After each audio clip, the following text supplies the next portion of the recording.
dapat mengambil pesan yang terkandung dalam sebuah cerita atau drama.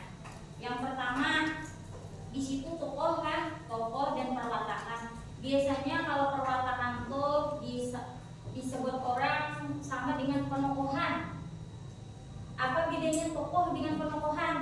Ada yang tahu lah? Tokoh dan penokohan atau perwatakan.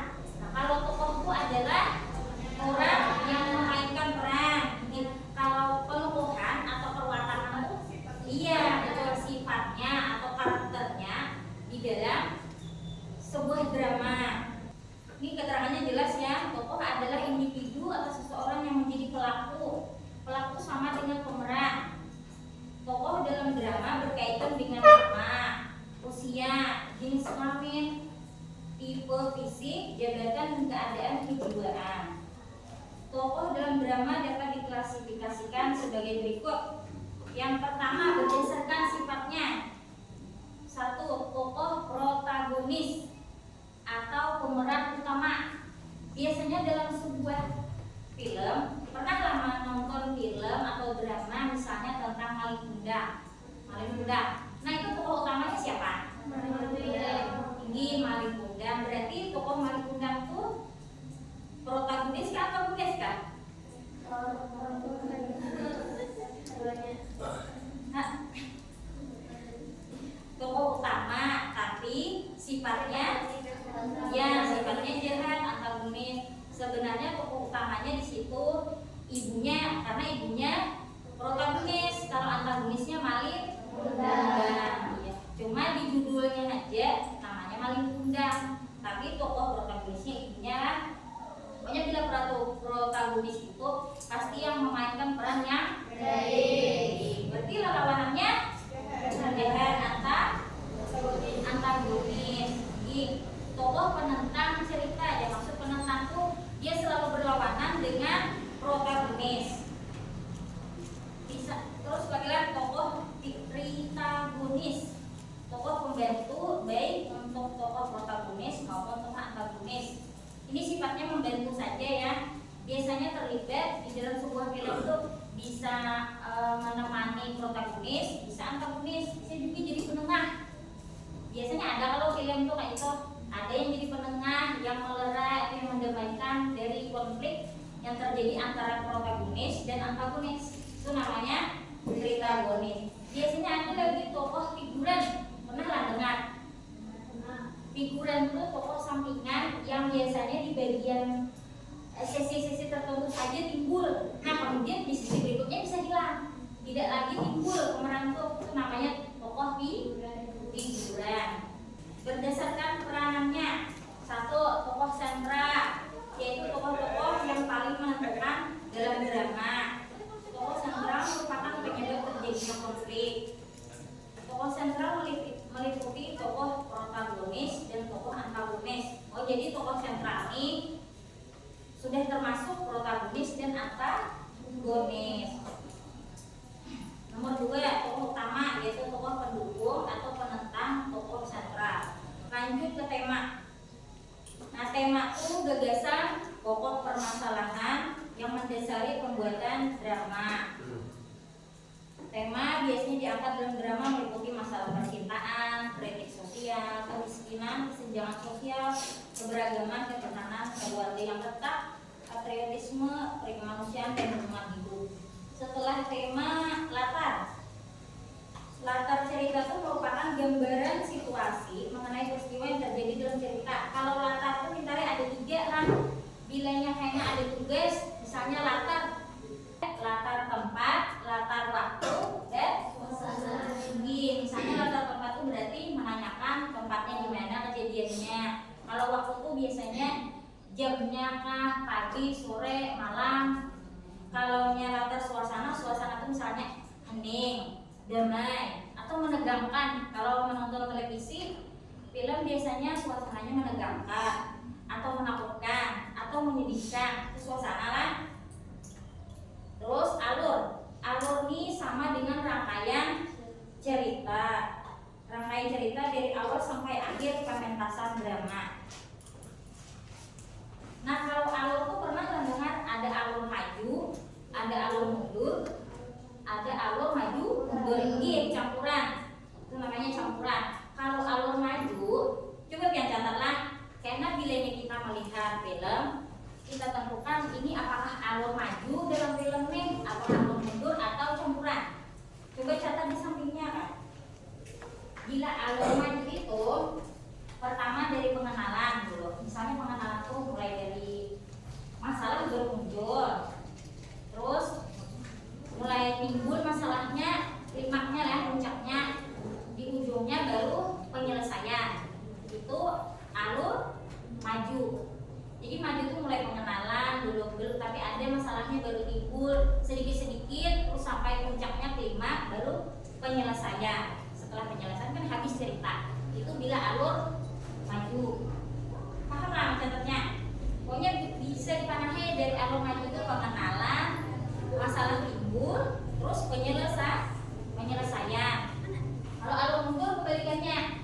Biasanya filmnya mulai. Nah setelah mulai film tuh pernah lah menonton televisi industrial, biasanya cerita kayak orang meninggal. Orang meninggal tuh biasanya dikubur, ada kejadian misalnya di lubang kuburnya menyempit kah, atau ada bencana. Hah? Iya betul, ada. Nah biasanya kalau di film industrial tuh kebanyakannya alur mundur. Setelah menampilkan kejadiannya, misalnya mayatnya kah dililit ular di lubang kubur tuh, pas setelah memasukkan jenazahnya, nah baru diceritakan kisah kehidupannya di masa lalu. Nah berarti itu alur mundur. Jadi bahasanya tuh lebih ditampilkan akibatnya dulu baru sebabnya. Paham lah? Kalau maju itu sebabnya dulu timbul baru akibatnya. Hasil dari perbuatan itu di akhir. Kalau yang mundur itu kebalikannya. Misalnya akibatnya dulu kan misalnya tahu sifatnya tuh kada baik waktu hidup lah. Nah yang langsung timbul di film tuh pas kejadian hendak mengubur, misalnya mayatnya dililit ular. Nah itu kan akibatnya. Pasti di film itu bertanya-tanya kalau yang menguburkan, wah sama si hidupnya apa yang dikerjakannya jadi sampai kayak gini.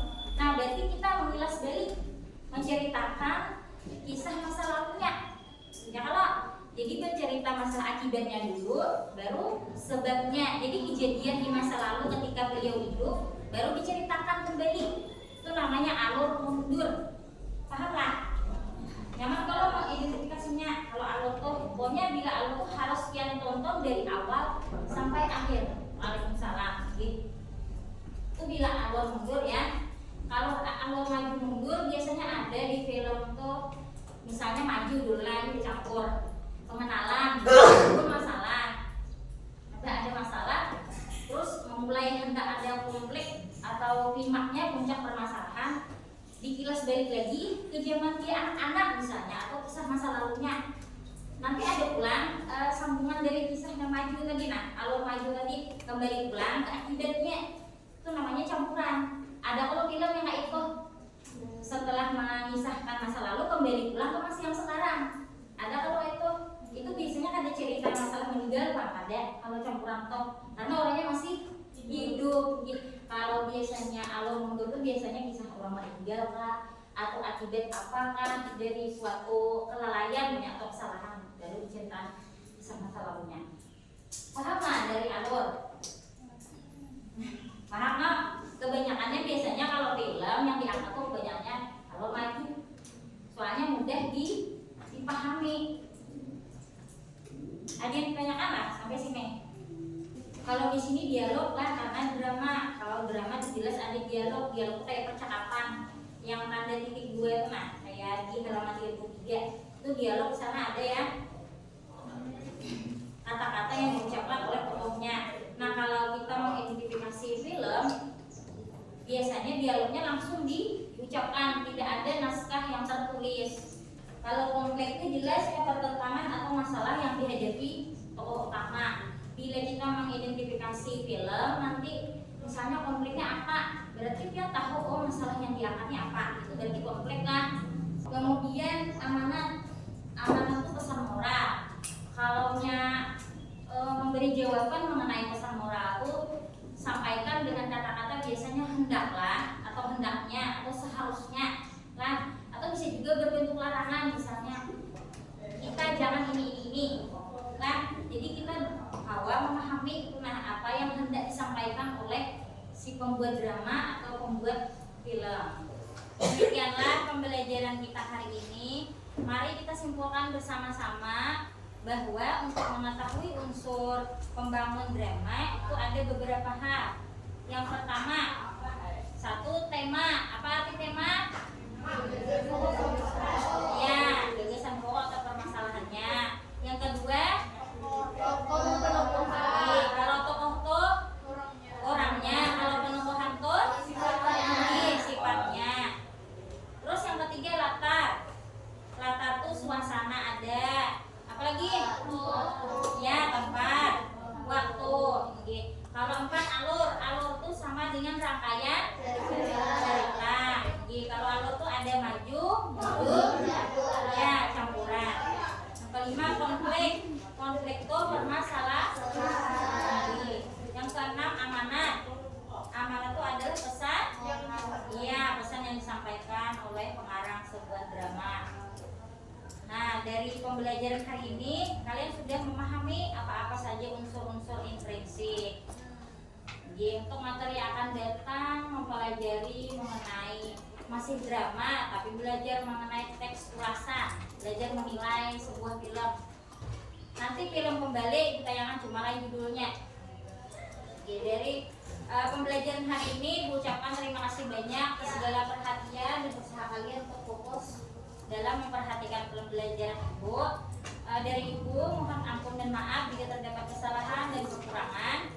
Untuk mengakhiri pembelajaran hari ini, mari kita ucapkan hamdalah. Alhamdulillahirrahmanirrahim. Assalamualaikum warahmatullahi wabarakatuh. Waalaikumsalam warahmatullahi wabarakatuh.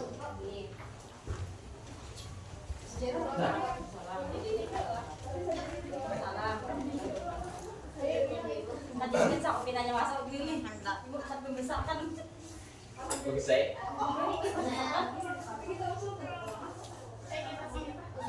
Siapa?